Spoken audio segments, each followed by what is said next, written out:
This is Ximending. Guys, lively naman dito. Sobrang daming choices ng food. Sobrang daming choices ng mga street foods na pwede nyo i-try. Although, right now, pupunta tayo sa Rauho muna. Kasi dito naman tayo nakastay sa may Ximending area. So, pwede tayo mag-enjoy dito ng ilang gabi. Pero sa Rauho, talaga sinave namin yung tummy namin para kumain. And I hope you guys would enjoy kasi papakita ko sa inyo yung mga food and hopefully magka-idea kayo ng prices and everything ngayong January 2025 dito sa Taiwan.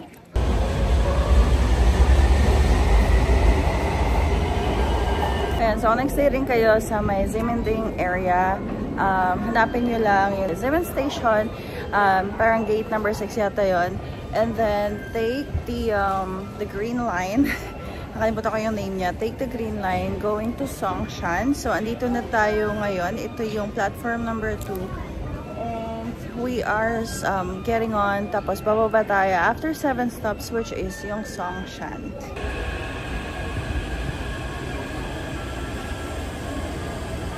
Pila tayo dito kasi organize sila dito guys. Dapat one side lang yung mga lalabas and one side lang din yung mga papasok. So, antayan. Pwede na lang may AC dito sa may subway nila. Kaya ko mag-t-shirt. Hindi siya ganun kalamig. Hindi rin siya ganun kainit. So, always just bring a jacket if you are lamigin. Pero kung hindi, kayang-kaya naman siya sa shirt lang. Last station na to, ng green line na to. So, yun yung tinatawag na Songshan. And dito tayo bababa for Rauho Market. It's like a whale. Wow.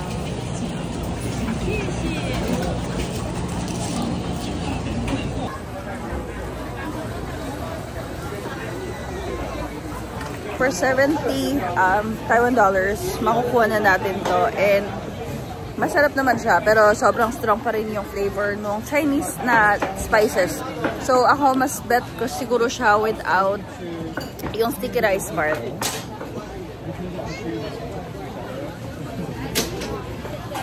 So, for 60 Taiwanese dollars, meron na tayong maliit. Pero parang laki na niya na sugarcane juice. And, tikman natin. Honest opinion to ah.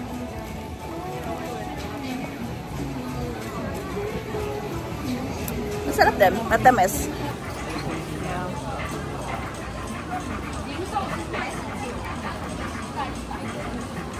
The sweet potato balls naman, dito ay for 40 sa small or 60 sa large. And first try.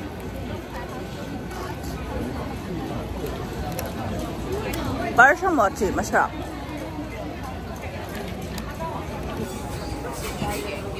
Yeah, let's try.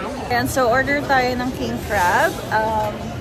Parang appetizing naman yung itsura niya. So, it looks like it's 150 for 2. So, try natin siya.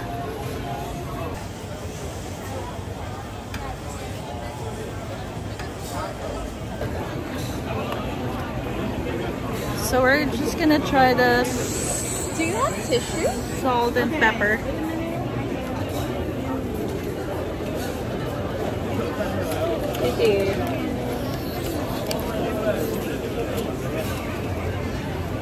Wow, it's really good.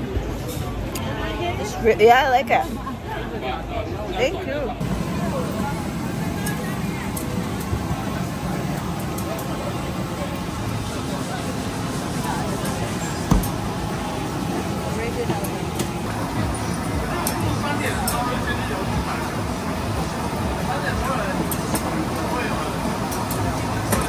Alright, we got the xiaolong bao. $1 ay meron na tayo 8 na xiaolong bao.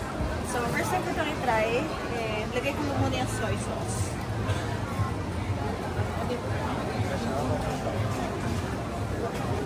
Lagay ko lahat soy sauce. Walang option na close na.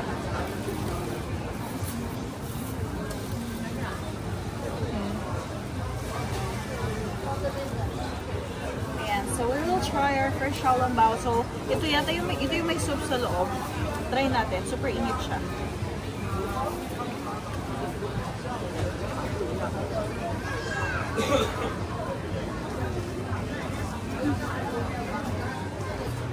Nahulog ko isa sa chopsticks doon. But anyways, honest opinion, para siyang lasang tinola. Para siyang chicken xiaolongbao. Lasang tinola version.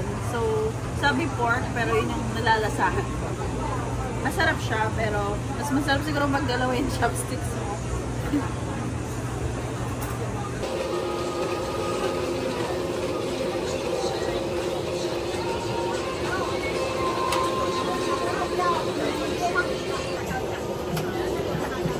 Ayan, so mag-fried chicken naman tayo ngayon, guys. So for, I believe it's like 100 grams or 100 NTD yata, hindi ko sure. Pero try natin yung Taiwanese fried chicken dito.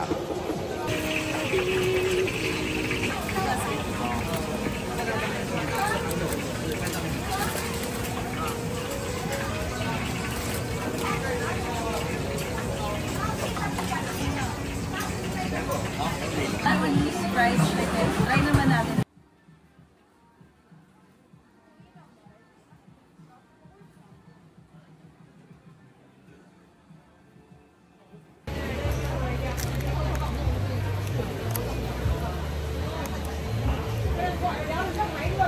It was really great experience dito sa Rauha Market. Marami tayong na-try na food, although marami ring food pa na hindi pa natin natatry. Pero let's save it for the next time. Today, medyo maulan siya. So, nag-jacket na ulit tayo, nag-raincoat na tayo. Pero guys, pag pupunta kayo dito, always make sure kung wala kayong umbrella, magdala kayo ng hat. Kasi hindi natin alam. Sabi mamayang midnight pa yung ulan. Pero anong oras pa lang, alas 9, alas 10 pa lang umuulan na. Anyways, goodbye Rauha. Thank you so much. See you on the next vlog.